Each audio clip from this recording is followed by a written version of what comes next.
These mistakes might be costing you a lot of points. Hi, I'm Anisha from MyCC Moves, and today I'm sharing with you 10 mistakes that may be holding you back from earning a lot of credit card points. I have made some of these mistakes myself in my early years of earning credit card points, and I definitely do not want you to be making the same mistakes. So, I wanted to tell you a little bit about my credit card journey. I got my first ever credit card in 2016 when I first moved to the US. This was a student credit card that helped me build credit history in the US. Now, honestly, when I first got this credit card, I had no idea about credit cards and anything related to credit cards. Like, what is a current balance versus a statement balance? How do you maintain a healthy credit score? And all of that. My first travel reward cards was the Delta Amex Gold card. And when I got this card, I made one little mistake that I'll get to in just a moment. So, today I'm going to share all these tips with you so you can learn from my mistake and know how to manage your credit responsibly. At the same time, this will help you travel more with credit card points. Let's get started. Mistake number one is keeping a balance on your credit card beyond its due date. The reason why we get these credit cards is to earn points on the purchases that we are going to make anyway. And if we don't pay these balances in full by their due date, we will owe interest on it. So it kind of defeats the purpose of earning points to travel for free if we are having to pay interest on these balances. Another thing that we don't want to do is make unnecessary purchases on our credit cards just to earn points. Again, we want to be financially responsible when handling credit. The ideal strategy is to use credit cards as a tool to make purchases that you were going to make anyway and try to pay it off either immediately or before its due date.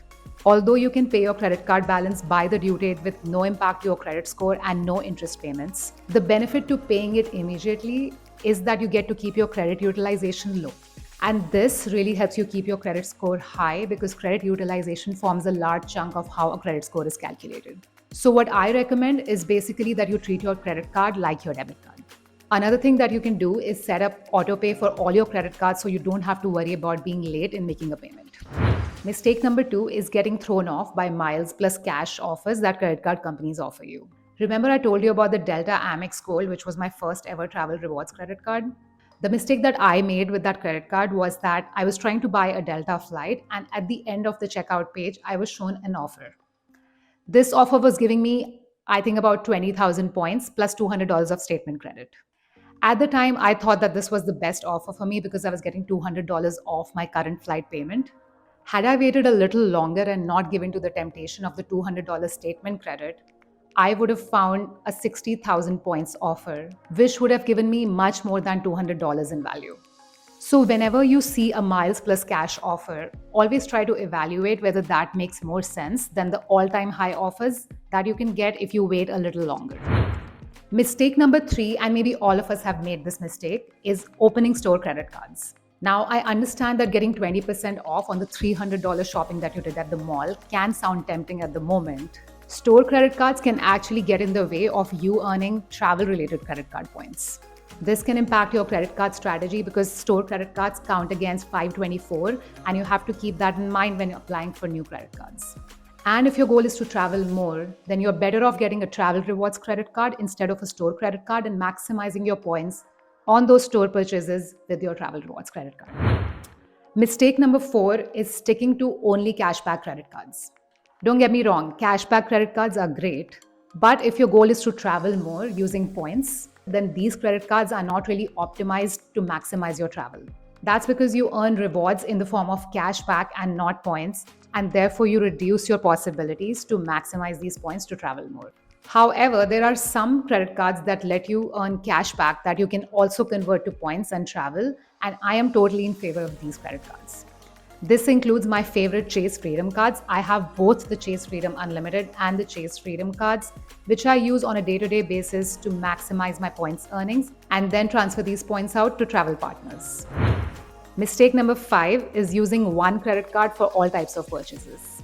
Now, this is a rookie mistake that you don't want to make if you want to maximize your earnings. The biggest downside is you don't get to maximize your day-to-day purchases.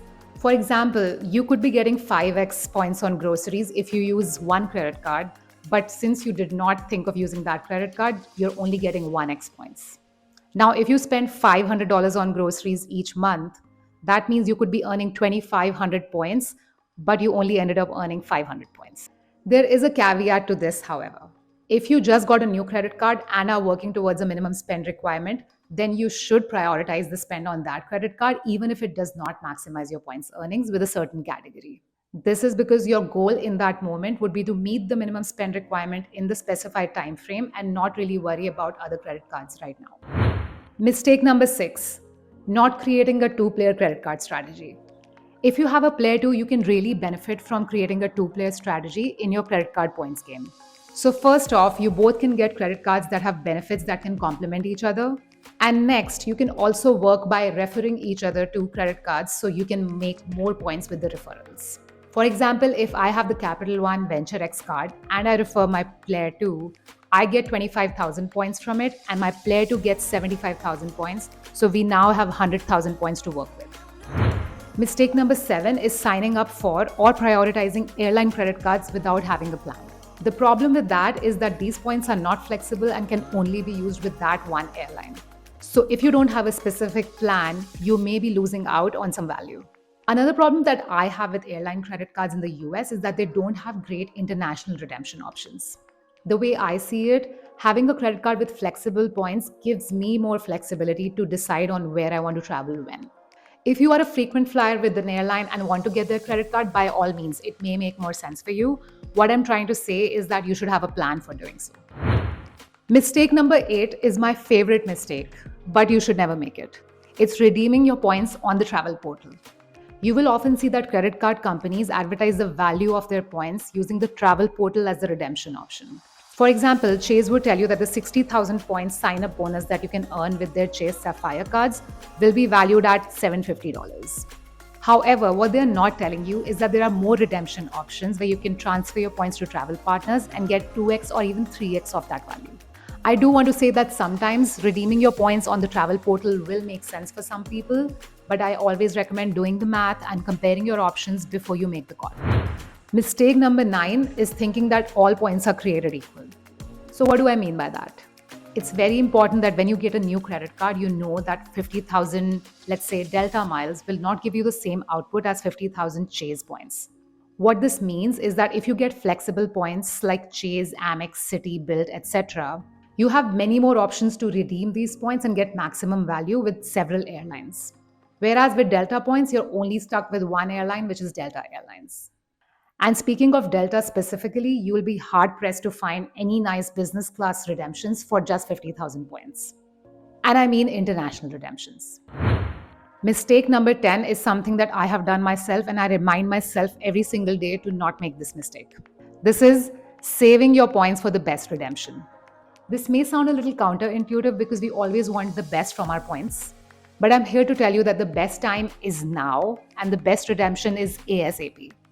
And why does this matter? It's because you never know when credit card companies, hotel programs, or airlines might devalue their points. Which means that if you have, let's say, 100,000 points today, they might only be valued at, let's say, 60,000 points if you wait too long. So my one reminder to you always is that live with an earn and burn mindset when you earn credit card points. And that brings us to the end of this video. I really hope you were able to learn something from my mistakes. When I moved to the US from India and started learning about these credit card points, I was really intrigued because this is something very unique to the US. And I think we should really take advantage of this, earn these credit card points and travel the world the way we want to without breaking the bank. By the way, if you find yourself confused with any of the topics or terms that we discussed in this video, be sure to check out my Credit Card Points 101 playlist.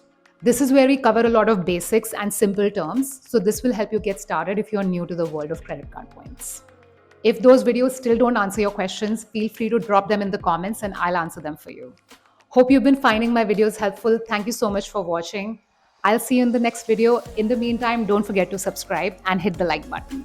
Happy travels!